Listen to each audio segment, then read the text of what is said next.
Alright, it's 21 October 2020, and my sister had requested that I do an update video to show the progress we've made on our special project we've been working on.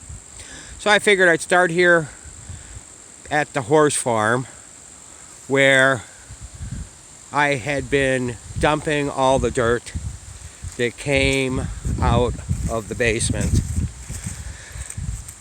It extends out probably about 20 foot from where we had started dumping the dirt, and the height of the pile is just about 4 foot from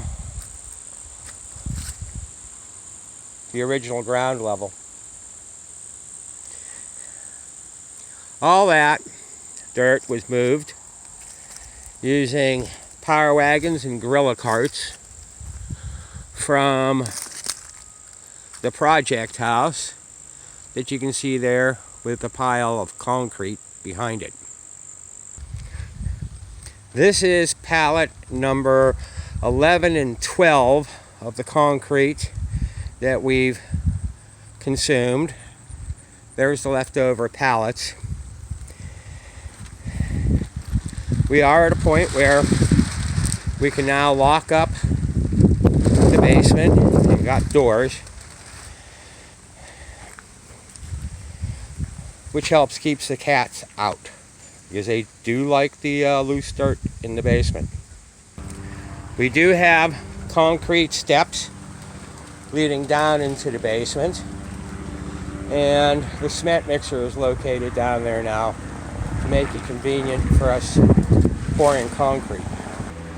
So the steps is viewed from down inside the basement are one with the concrete retaining wall that we put in to support the house. The cistern there in the corner was original and acts as our sump to keep the place pretty dry.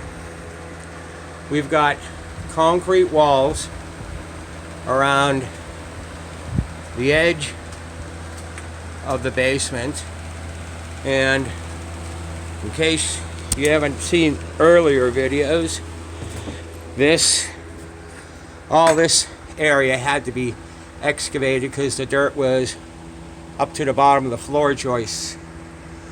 Our most recent pour was to put the concrete wall in along the front side of the house.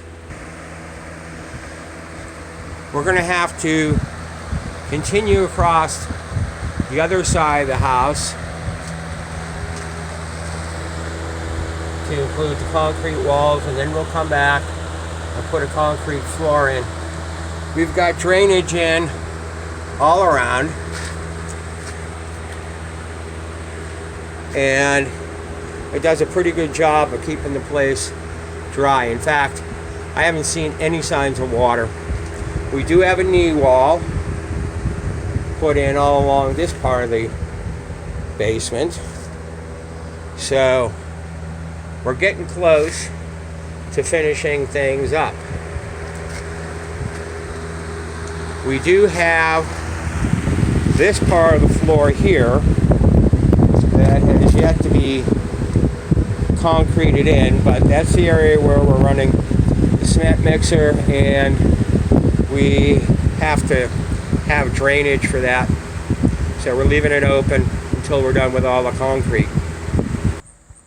Moving around now to the first floor, we've taken up floorboards along the front wall to allow us to pour concrete underneath. We'll take those boards out before we work again here today.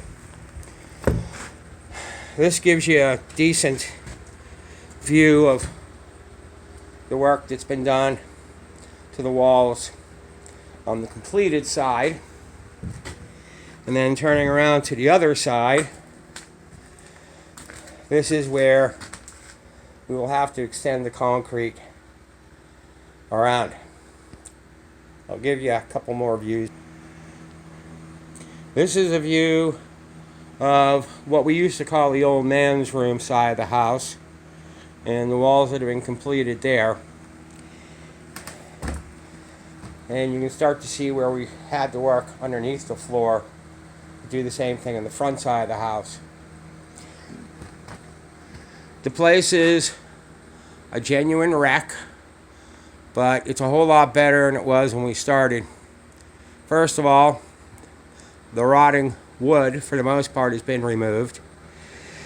And we are, as soon as we finish the concrete, we're going to be doing some structural work. Over here in this corner there was some termite damage. We're going to have to jack the house up and replace those beams, but then we can start to put in floor joists and get about the remodeling instead of the rebuilding project. So, as ugly as it is, that is what it is. Take care.